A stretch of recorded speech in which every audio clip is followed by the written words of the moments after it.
What's the difference between like and love? Like is of my mind and senses.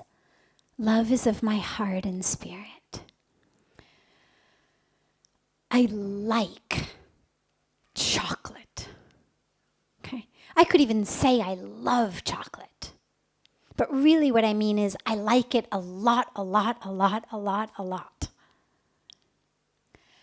I don't become one with the chocolate. Hopefully.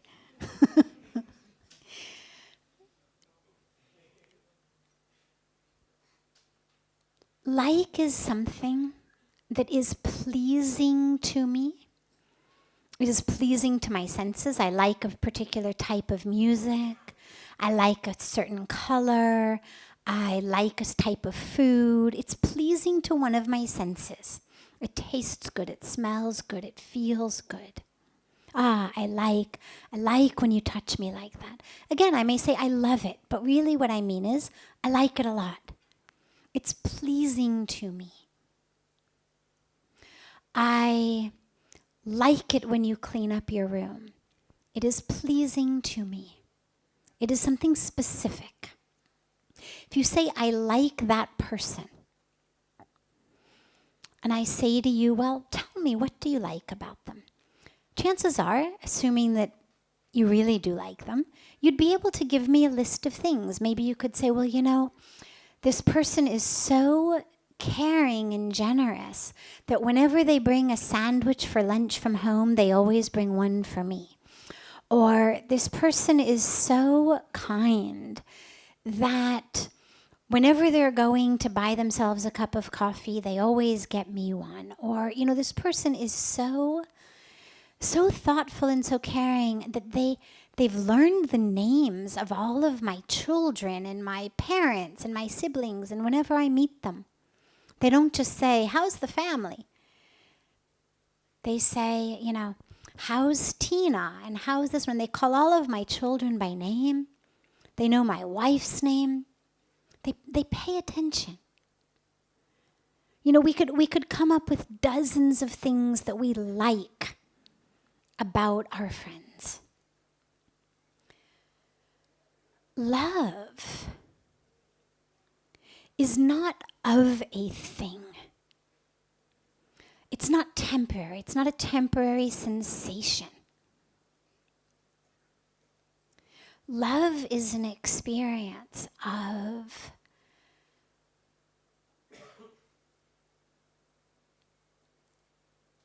that which is boundless and infinite in you, experiencing its own boundless, infinite state, typically through another human being. But as I said, it happens with animals. I know people who really love their pets. I've really loved trees.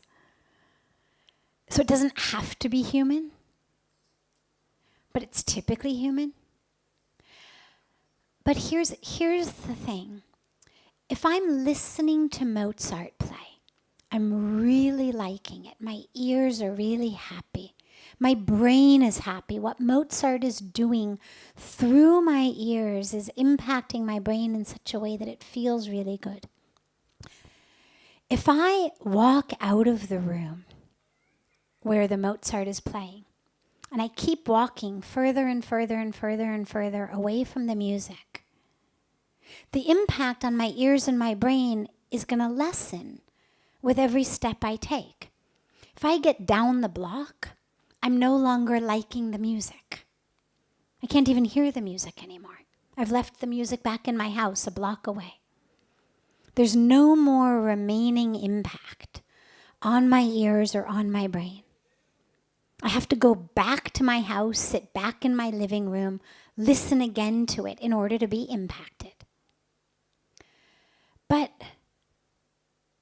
if I love you and you're in my house and I walk down the road, I don't feel any less love a block away. The impact on my being of being in love is not diminished by your physical distance. If I like the way chocolate tastes, and you pull the bar of chocolate out of my mouth, and you slowly step backwards, well, the experience of liking the chocolate is going to dissipate very quickly from my mouth. The pleasure reaction in my brain is going to stop. It's got a very, very short half-life. But if I'm loving you, you could keep taking steps back and I'm going to keep loving you and I'm still just as touched by loving you, and that hasn't been changed at all. You could go out to the store, miles away. I'm still swimming in loving you. So like is very dependent upon that which you like. Being right there.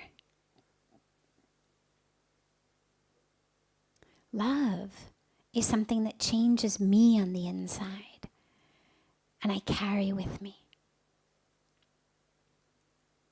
So like is either about the senses or it's about what you do. As I said, for example, he always gets me, a cup of coffee when he goes to get one for himself. Well, if he goes out to get himself a cup of coffee without bringing me one, enough times in a row, I'm going to stop liking him so much. Right? So God, he used to be a really nice guy. Something's happened. He's gotten really cheap. My liking was very superficial. Love is very deep. Love is something that another being opens within us. It's like we're all walking around with these oceans of love within us, but they're sort of capped, and so we don't know they're there, so we're feeling very, very empty. And then every once in a while you have an experience of being in love, whether it's with a person, an animal, a tree, whether it's with God, Ganga, sitting on the banks of Ganga. I mean, it could be an experience of love anywhere. And what it does is it pulls that cap off the geyser of love from within you, and it just... And now love is flowing inside you. The being who pulled that cap off may be miles away, gone to work, gone shopping. But I'm still being bathed in what's been an uncapped ocean of love. So that's what love is. Love gives us an experience of the truth of who we are, which is infinite and boundless. But it tends to be, other than very deep meditation, it tends to be the only experience we have of that in the body, which is why it's so important. It's why the path of bhakti is something that is emphasized so much. Love for God, right? I mean, you love another being, well, chances are eventually they're going to lie to you, they're going to betray you, they're going to hurt you, they're going to leave you, and now you're destroyed. When it's love of God, it just grows and grows and grows and grows. It's like that beautiful song that we sing in the Sankirtan and the Arti. Sabse unchi prem sagai. The highest form of love is love for God.